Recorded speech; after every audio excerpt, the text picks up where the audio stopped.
falamos unha dela coa xente de Urco.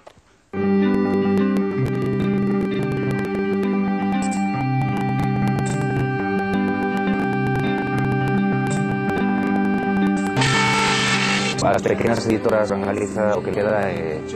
xuntarnos, sobre todo a crise, coa falta de lectores que hai, coa falta de público, e facer proxectos en común para tirar adiante algo, porque senón, se nos quedamos cada un coa súa cocinita, pois pouco temos que rascar, me parece. A orixe de Módicos, simplemente, pois falamos sobre os editores, nos sentamos, nos empezamos a chamar, empezamos a ter ideas, entre Rinoceronte nos Positivas e 2.0, e tamén con a loxa cultural, con topa.net, que foron así un pouco o cemento que moveu o tema do proxecto. Temos a esperanza de que sexa unha vía para chegar a xente que de pronto non quere gastarse 15-20 euros nun libro, e que realmente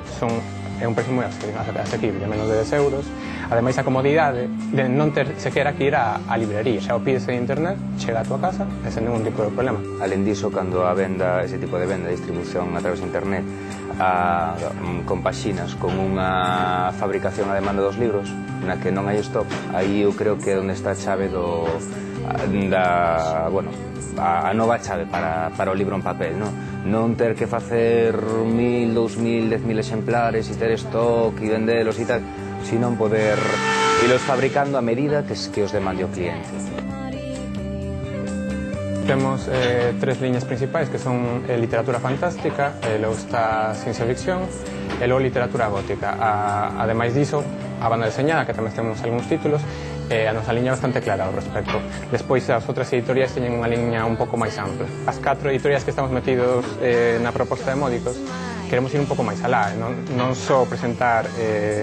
este proxecto de venda de libros de baixo custo a través de internet, senón pensar en proxectos a futuro, que realmente pensamos que está todo tan